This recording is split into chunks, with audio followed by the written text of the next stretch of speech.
Good evening, good afternoon, good morning, good whatever time it is, wherever you are, whoever you are. Welcome once again to Anime Octane, the show in which we talk about usually a piece of nerdy entertainment within the anime sphere, sometimes about subjects that are in the anime community at large.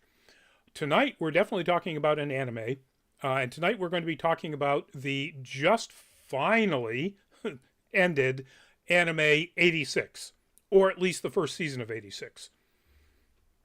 Well, first off, I'm Rodney Brown. I'm the editor-in-chief of Nerd Caliber. I am first-person shooter on Facebook and Instagram as a cosplay photographer. On Twitter, I am Burley_adopter. Use that handle on a couple of other places as well, doing a whole bunch of other things. Before we get into talking about 86, a warning. We will be talking about it in depth, about the good things and the bad things about it, and themes and messages, because there's a lot of deep stuff in this series, which means we have to spoil it. We have to talk about details that you might not really want to hear about. So that said, if you have not seen the anime 86 and you don't like spoilers, you should probably wait until you have seen it before you come back and watch this when it's all done. Or if you have seen it or don't care about spoilers, then feel free to hang around. Let me know in the chat what you think about the series if you've seen it or don't or haven't, or what you think about our opinions on it. So, before we get into talking about it, let's get our first promo out of the way. If you are someone who has a Twitch account, we'd really love to have you join us. Follow us on Twitch. The URL right there on the screen, twitch.tv/nerdcaliber, is where you'd want to go. And we'd love to join us there, have you join us there, where we stream this show and our two other live shows every week, in addition to Facebook Live and YouTube. So, yeah, twitch.tv/nerdcaliber. So, what is 86? 86 is an anime based on a light novel series that started in 2018 that is generally classified as science fiction, could also be considered war, action, mecha, but it is pretty much a straight-up science fiction story. It's set in a 2050. Because this is a completely different world that is not, our Earth or this timeline Earth or however you want to describe it. They don't make it clear, and that's fine. We don't know at all what that 2050 refers to, whether it's, like our timeline or not. Well, late 2040s and eventually into 2050. And it tells a tale of the Republic of San Magnolia, and generally these people here. The Republic of San Magnolia has been at war with the Empire of Gilead for 9 years in the novel series. In the anime series, they just say a number of years. I don't think they specify. And the war is being fought by drones, those things that you see behind the characters there, four-legged, sort of insect-like mechanized vehicles with big guns and blades in the front and so on. The Empire of Gilead started this whole thing, fielding these drones, these land drones, and so the Republic of San Magnolia developed their own, and are very proud of the fact that they are waging what is essentially considered a war with no human losses at all. You find out very, very quickly that is complete and utter bull. The mechs that are behind these people in the shot are called juggernauts on the San Magnolia side, are in fact mechs. They are piloted by the people in the brown uniforms and many, many more. And the Republic and the government and the military continues telling the lie to their populace that these are drones, that nobody is being killed in this war. And the people that are being used to pilot them, as you can see, don't all exactly look like the one in the blue uniform. That is because they are all people that are in the novel called Colorada, whereas the woman in the blue uniform is a member of the ethnic group called the Alba. And that's one of the other big aspects of this story. It is a story of prejudice, of racism, of bigotry. The Alba are the politically and economically dominant group within San Magnolia, to the extent that they have officially had the Colorada, anybody who is not ethnically Alba with their silver hair and silver eyes, declared subhuman. And the general populace believes they're all subhuman. They have all been sort of ghettoized in the 86th district of the Republic. And from those people, the secret is that the military draws all of their pilots for all of their drones, their mechs. The lead characters, again in this image, all the way to the right is Nozen Shine, called, the Reaper in the English subtitle version, apparently the Undertaker in the light novel and the English adaptations of the light novel, and maybe even the actual Japanese word in in the Japanese language of the subtitle version. But we generally he's known to us as the Reaper, or Reaper. And all of them have code names. His has a particular significance. Next to him in this image is the female lead, and that is, I always get her name wrong, Major Vladilena Milize. Generally, her nickname is Lena. She is a handler. Now, the handlers are people who communicate over what they call a para-rate. It's like a super long distance, direct connected, radio telepathy, essentially, with a particular squadron.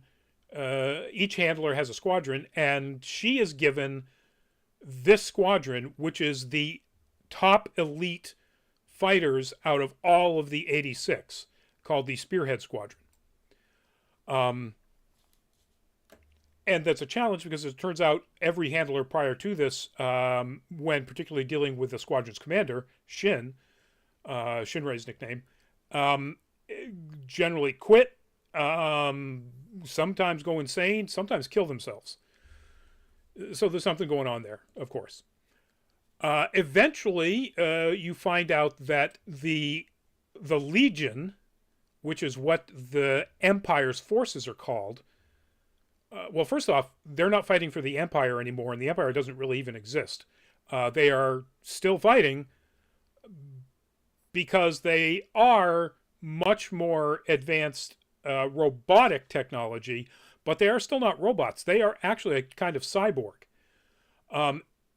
Shinrei gets his nickname of the Reaper because anytime, and this happens at the end of the very first episode, a comrade gets mortally wounded but is not killed in action, Shin will go to him and put him out of his misery, give him a mercy killing, execute him in the head. And he carries around something very much like a Glock-looking pistol. It turns out the reason he does this is because the Legion harvests the heads of anybody who has been wounded but has not been killed after a battle, any of the Republic forces, and use them to make more Legion drones. They actually use the brains connected to the robotic systems in the drones to make them better fighting machines. The Republic military even doesn't really know this, but Shin and obviously the Spearhead Squadron does, which is why Shin keeps them from becoming Legion drones by shooting them in the head if somebody is mortally wounded. The plot basically runs along the line of Lena is trying very hard to get the people of the 86 to be recognized and the government to admit what they're doing, while also still having to do her job as being the handler for the squadron that literally destroys handlers. Um, and one of the reasons why she is not brainwashed like all of the other Alba ethnic group is in San Magnolia is that she her father was a soldier. She was, for some reason, I can't remember the exact details of this episode, but she was near the front at a time when the Legion attacked past the front lines. Her father was killed, but an 86 soldier saved her. And as it turns out, you find out down the road that that person who saved her was Shin's older brother. And then you find out down the road that, yeah, and again, we're spoilers, in case I haven't mentioned this, that his head was taken, and he is in fact leading the Legion attack that the Spearhead Squadron is mostly fighting against. So that's basically the structure of where the story goes. It takes an interesting change in the second core. But it continues to be very much a political story change in the second core. But it continues to be very much a story about the horrors of war, about the horrors of bigotry and racism, about the big lie, about, to be honest, the reason why some people do still want to fight, even if they, on the surface, seem like they have no reason to. And an awful lot of really, really deep things like that. So, what did I like about this series? So the title of in the thumbnail of this event, or on YouTube, the thumbnail image was "Is 86 really 100% incredible?" And no, but it's pretty close. So the likes are really high. The animation is fantastic. There is mostly, sakuga, like actual animation, character movement, even in quiet moments. And of course, what generally is called the sakuga, the fantastic combat animation is incredible. These things, where are we? There we go. So I couldn't find a high-res image of one of the Juggernauts. This is actually the Bandai model kit, based on specifically Shin's what they call general type Juggernaut. And they move with those four legs. They actually move very, very quickly and agile, and are very agile. Particularly Shin, who is, as an anime protagonist, super adept at dealing with and controlling his device. This is one of the other things I like about it, aside from the outstanding animation, the character design. The character designs are really good. They are all both individual looking and individually written. When the series starts, this is the Spearhead Squadron.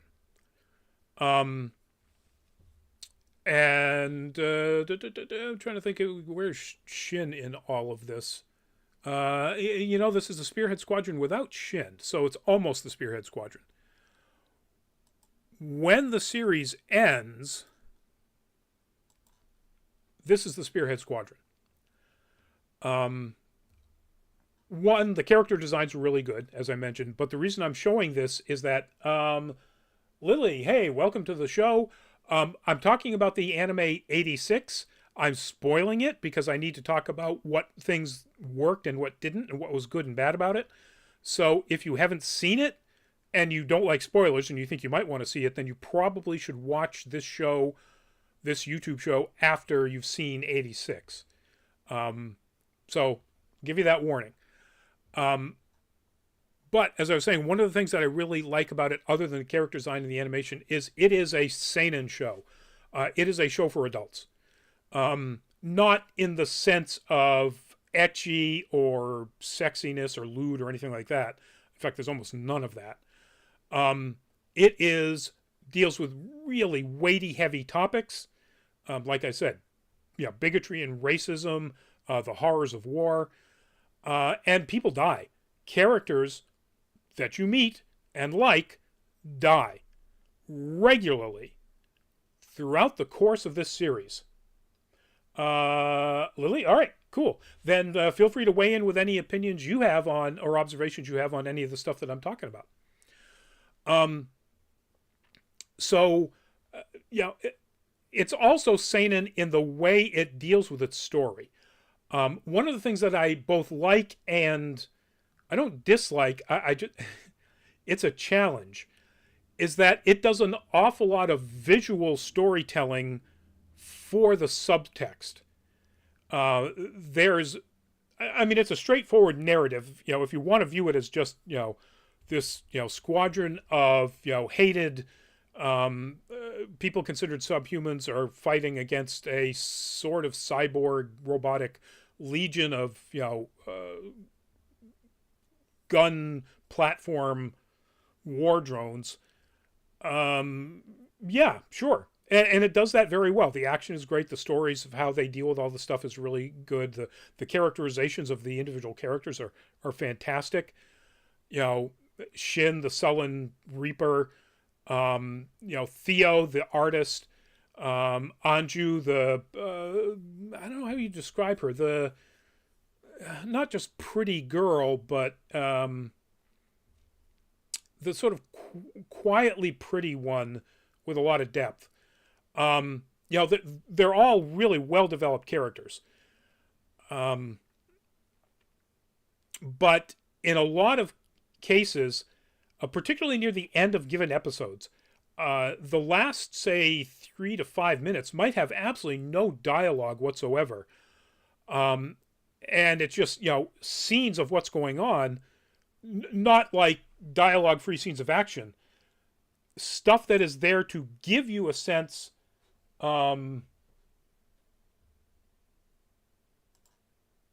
that's there to give you a sense of what the subtext is, what emotionally is going on, what from a larger thematic or tonal standpoint is going on. There we go. And that can be challenging. Lily, I have a question. Who's your favorite character in the show? Ooh, that's tough. I mean, Shin, the lead character, the male lead, is probably the most compelling. It's his story that's being told, as well as Lena's story, his sort of counterpart in the Republic, or among the Alba in the Republic. But in the second core, where they get outside the Republic, and Lena's part of the story sort of gets put off to the side for almost the entire second core, it's all Shin and the rest of the squadron, so that means it's basically Shin's story. So yeah, I'd have to say he's probably my favorite character, although that's not necessarily true. I kind of really like Theo because not only is he an artist, he is blunt as a hammer. He says exactly what he thinks, and not in an unpleasant way, but there's no saving somebody's feelings or almost none. He does rein it back at times, but in Theo's dealing with other people, if he wants to call you out on something, he'll call you out. And so I kind of like Theo as a character too, but it's definitely Shin's story, and so Shin has to be sort of the favorite. Dealing with that visual storytelling stuff at times can be, you get down to an episode, it's like, okay, what were they trying to tell me with that? Sometimes it's not subtle at all. Sometimes it's just really beautiful callbacks to something that had happened earlier in the episode, and you go, oh, that's why they were showing that earlier in the episode. I get it now. That's really innovative visual storytelling. But there's definitely other times when, you get done with something and you kind of scratch your head and go, okay. I think they were trying to tell me that, this is just one of the side effects of war that people have to deal with, or maybe it was just people watching fireworks. Well, the soundtrack is good. It's fine. There's nothing particularly fascinating about it. The OP and ED are okay. They're not bangers in my mind. They're not killers like, say, the first opening of Attack on Titan, or the original ending of Jujutsu Kaisen, or any of that sort of stuff. It's good. It's majestic. It's pretty much where it needs to be. And I think that's pretty much it. I mean, other than the writing, I would assume that much of this comes from the actual light novel series, and the light novel series has won all kinds of awards in Japan, and it's still ongoing. It started in 2018, and the most recent novel in the series in Japan was just published last month. So there's plenty of material for the anime to continue to mine going forward. But I really like the dialogue, the storytelling for the most part. A couple of weird things, but it's really sharp, and it obviously is one of the reasons why this light novel series anyway has won plenty of awards, and why 86 got nominated for a whole bunch of the most recent Crunchyroll awards. It's a really smart, enjoyable series. Enjoyable if you're okay with dealing with a lot of really heavy subjects. So what didn't I like about it? What didn't work? Not a lot, I have to say. I've got some nitpicks. So the main villain, the Legion is always the main villain, but you find out sort of the main villain in the first core up to episode 11 was Shin's brother, Shorei. And it was his head, actually, and is controlling the groups of the Legion that are fighting against the Spearhead Squadron. Lily, what character do you think is mid in the show? So in the second core, there's a character, Frederica, who is politically very important and is supposed to be pretty important as a sort of motivational driving factor for the major conflict in the second core. She's more annoying than she needs to be, without being the kind of annoying that she should be based on what her character is. The last surviving member of the actual ruling family of the Empire of Giad, after there was a rebellion, and the Empire is now called the Giad Federacy. And it is much more like a democratic republic. But she's just, her motivating force, supposedly motivating Shin and the other members of the squad, it doesn't need to be there. I mean, I don't hate the character. She actually has some nice bits and is pretty important in the resolution of the second core. But it's really just kind of, okay. I see what they were going for with the character. It just doesn't quite work for me. But we were at what... So that is one thing that kind of doesn't work for me. Another thing that I was getting at is that... So Shorei is the antagonist of the first core. The antagonist of the second core is a former knight, as they were called, in the Empire. A soldier of the Empire, the Giad Empire, who was sort of a personal protector, bodyguard of this Frederica character.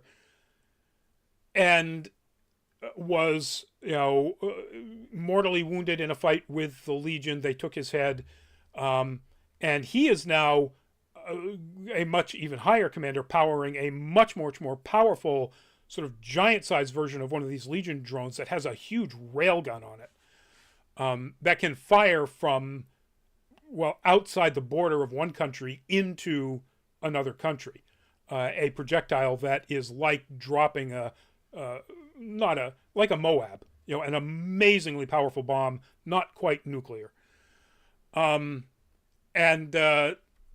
turns out he's a member of the Nozan family as well, just a distant, like, fourth cousin or something of Shin.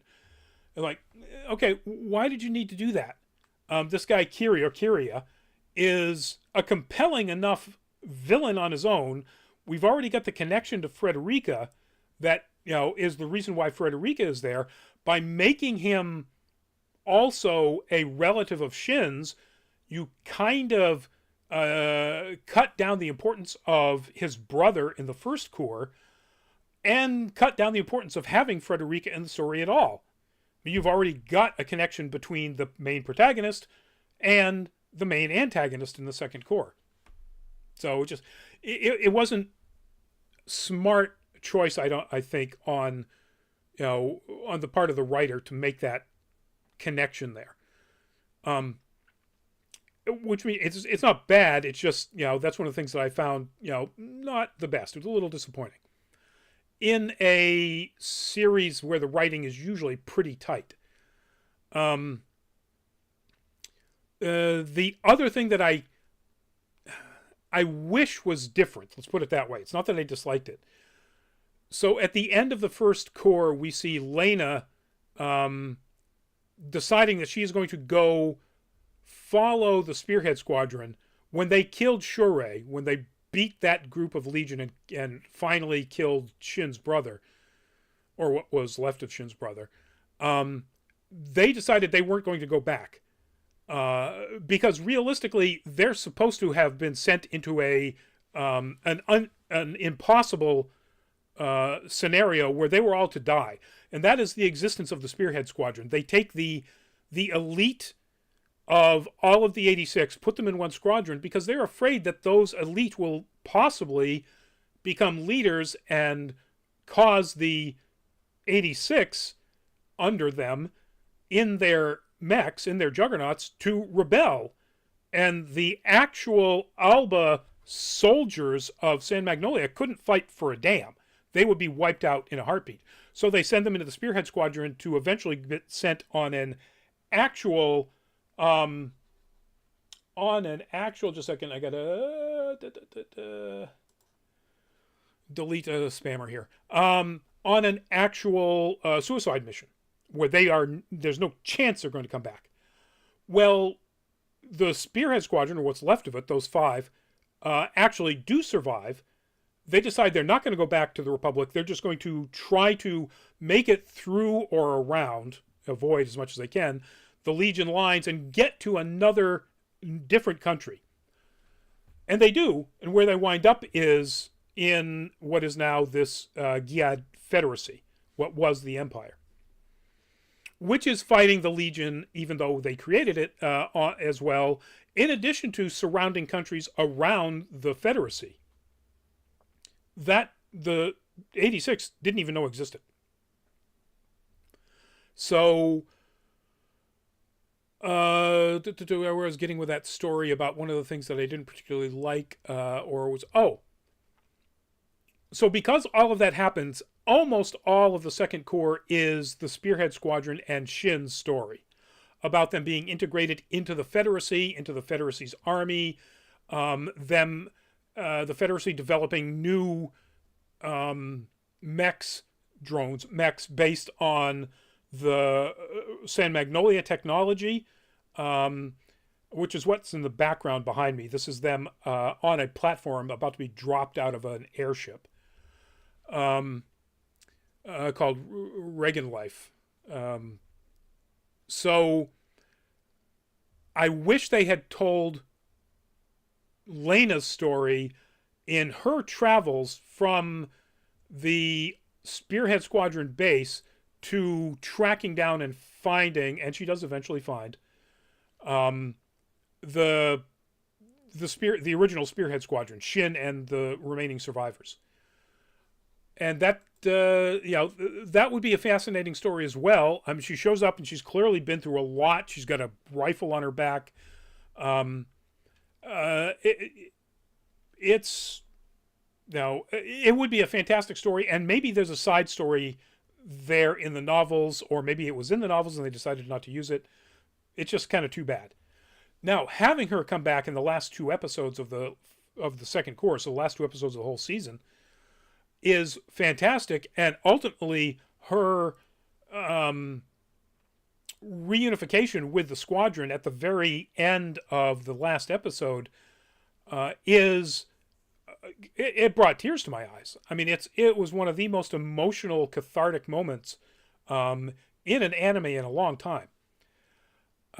So it's, that's wonderful. I just wish they had told more of her story. She gets relegated to a tertiary character, realistically, in most of that second core. The other thing that I didn't particularly care about it was, and I haven't been able to find why this happened. So it debuted in, or the second core debuted in October of this past year, which is the beginning of the fall anime season. And it ran into the end of December, and then it took a 2.5-month break to come back right almost at the end of the winter anime season, which ends at the end of this month. So the last episode just dropped this past week. And the last 2 episodes, so then the episode 22 before that was the week before. And I don't know why. I'm assuming it's COVID-related production stuff. I've no idea. But it was, and it wasn't communicated really well that that's what they were going to do, or at least not in any of the platforms I was watching it on, Crunchyroll or Funimation. It may have been in some sort of news. I didn't see it in the Crunchyroll news. So I had no idea whether episode 21, which leaves things on a terrible cliffhanger, was really the last episode. And it turns out it wasn't. So I wish that wasn't the case. I would have enjoyed it if they had, even if they had pushed it through until the first couple of weeks of the winter season, and just, unless, again, there was a reason why they had to, unless it had to do with, production delays due to COVID or something like that. So, themes, tones, and messages. This is deep. It's a deep show. As I already mentioned at the beginning, this show is about war. It's about the horrors of war. It's about the effects of war on children.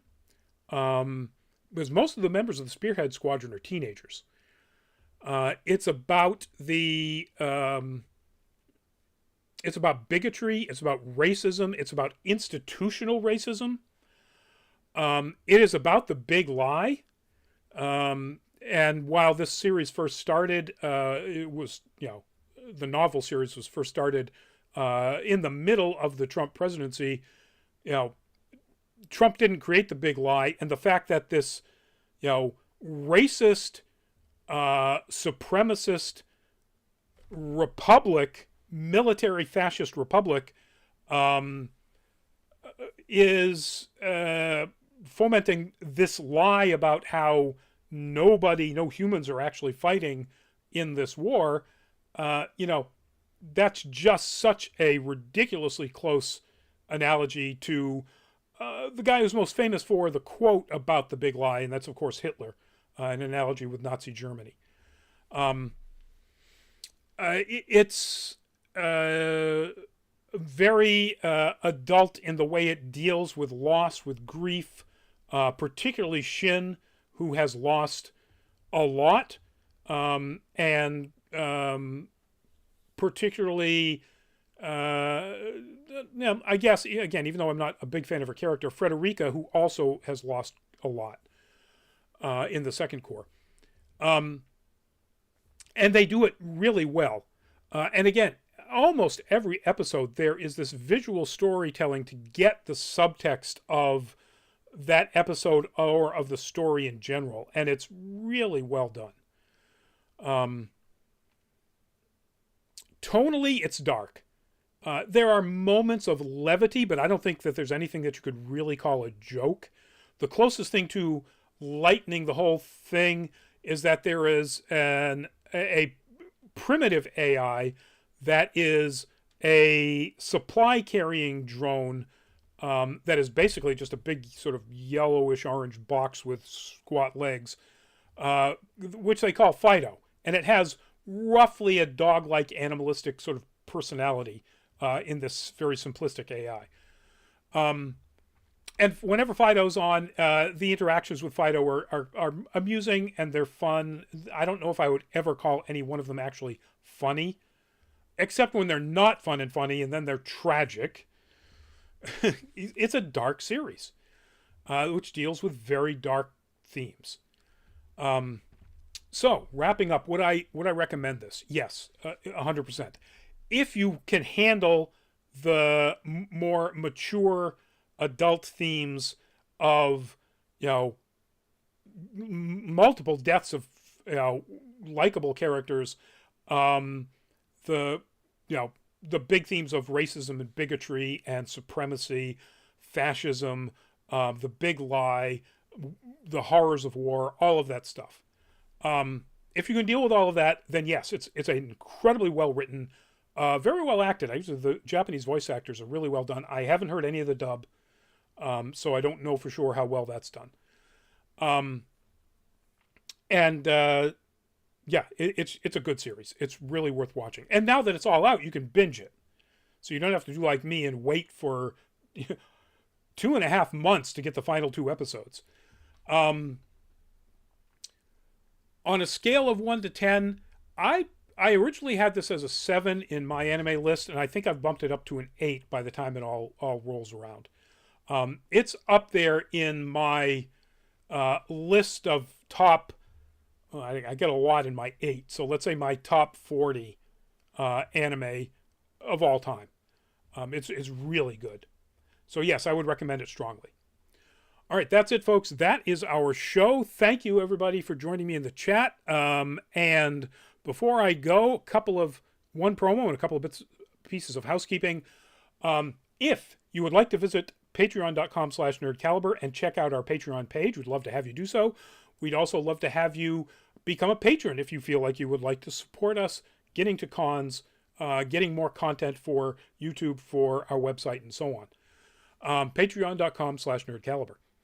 And our upcoming shows are tomorrow night, Nerd Week Live. It looks to be a smaller show. Ivan, I will see you at Anime Boston for sure. Ivan, did I see you? I was looking for you, and I couldn't say for sure. Did I see you in the Southie Parade, the St. Patrick's Day Parade? Let me know. I saw a bunch of people in, I believe it's the Arkham Ghostbusters uniforms, but I'm not sure if one of them was you.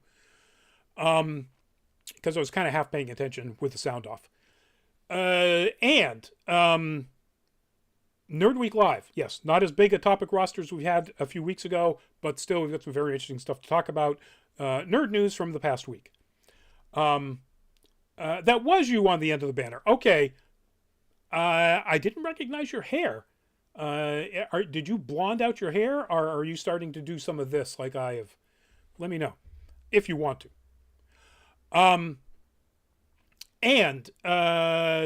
Let's see. Oh yes, and Thursday on our Full Fat Spoiler Chat, we are going to be doing Season 4 of Star Trek Discovery, which just wrapped up last week. So let me know if don't let me know. That was to Ivan. Oh, you were wearing a hat. Yeah, now you could. I wasn't really paying attention because I had no idea. So, but yes, I did see you. Let's see. So you would have been on the left side of the banner from your point of view. All right, cool.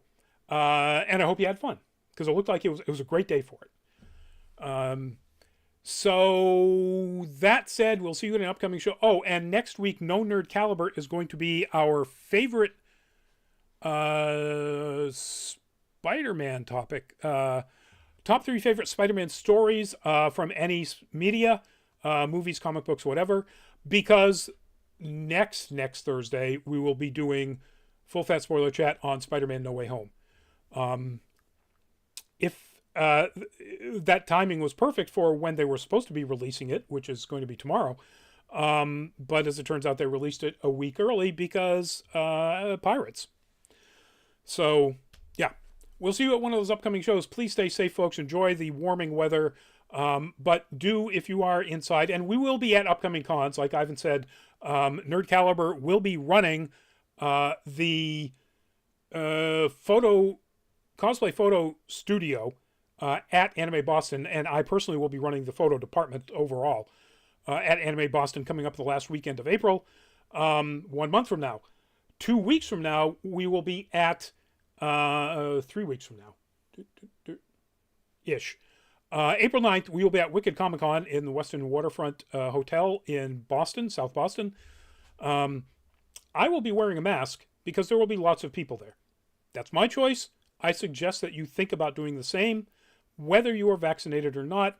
I don't know for sure if that's Wicked Comic Con's policy, but if it is, of course you should.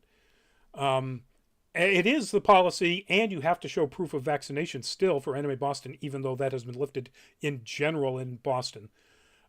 So definitely bring your card, put an image of it on your phone, get one of the apps or something like that if you're going to Anime Boston. And you'll have to wear a mask. We'll all be masked. And with that caution and advisement, we'll see you at an upcoming show.